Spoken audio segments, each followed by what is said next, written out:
Day five. For some reason, this isn't picking up too well, but you know what? We have what we have, right? Have what we have. At the end of the day,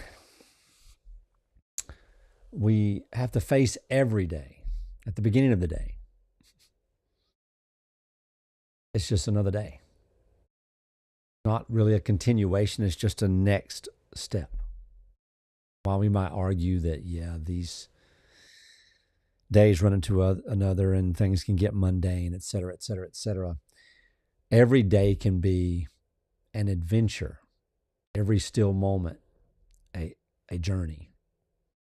So good morning and welcome to day 5 of 35 days of Unbound.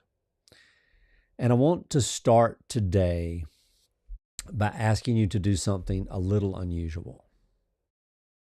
I want you to get quiet for a second. I don't want you to meditate or anything like that. I just want you to get quiet. Get very, very quiet. And in that quiet, I don't need you to close your eyes. I just want the internal noise, the little thing that speaks to you constantly. I want you to stop it. I don't want you to sit here and listen to it say, hey, stop doing this. I just want you to stop it. I want you to ask yourself one question.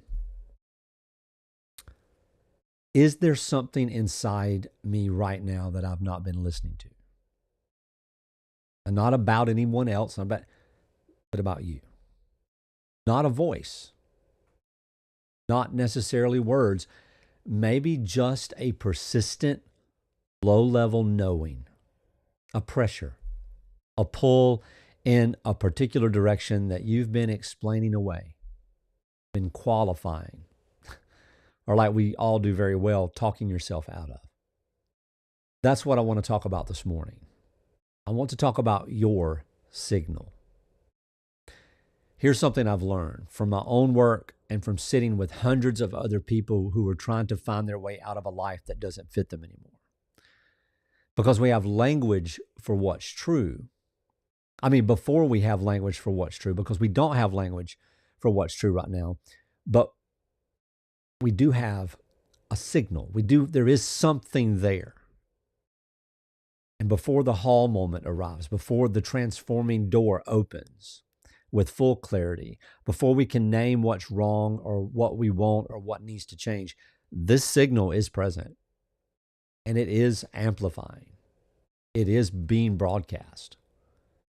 It's the low frequency transmission of your actual self.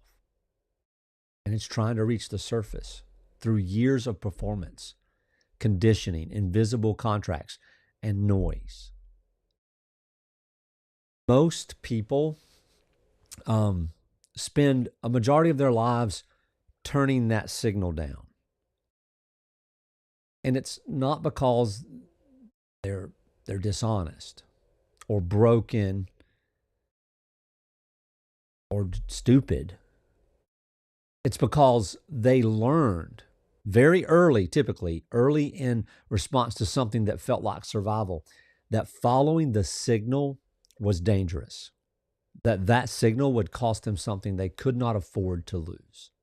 So they developed over time a very sophisticated system for managing it, for rationalizing it, staying busy enough that they couldn't hear it, building a life that was loud enough to drown it out. And then one day, sometimes gradually, and then sometimes all at once, the signal gets too loud to manage. And that's usually when people find this work.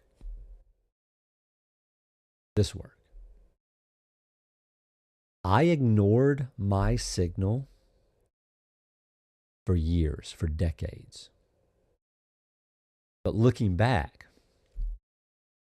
having years and years of journals to be able to even see what I wasn't even aware that I was looking for.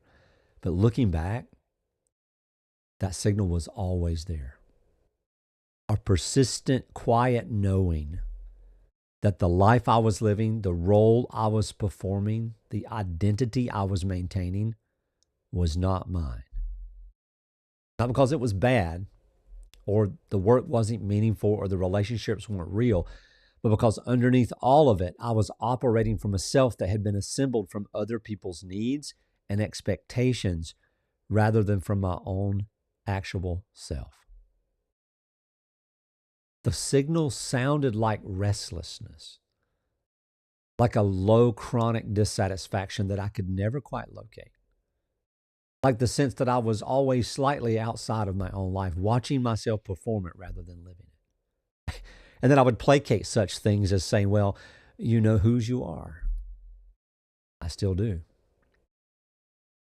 Or I would even hear the voice of someone in my life that I don't know who started it. It would say, thinking this way is just wrong.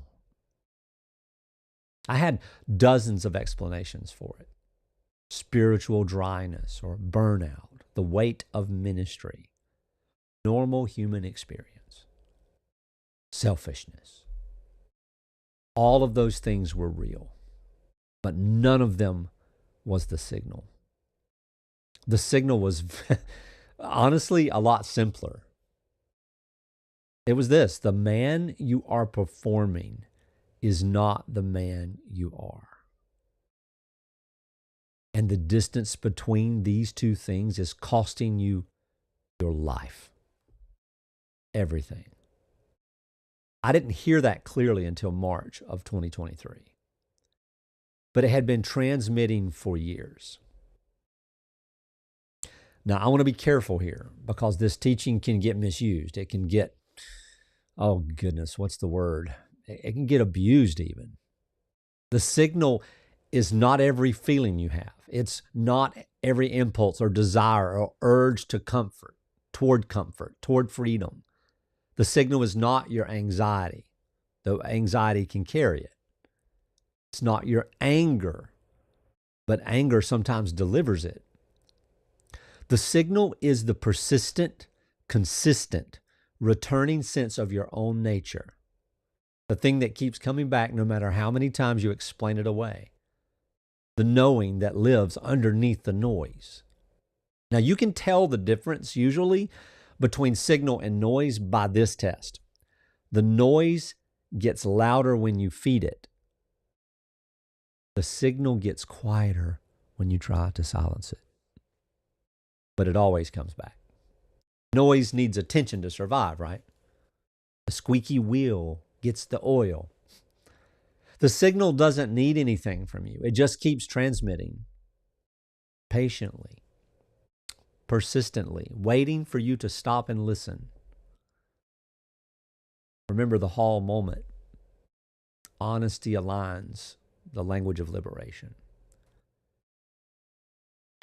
Here's how this connects to what we've been building this week.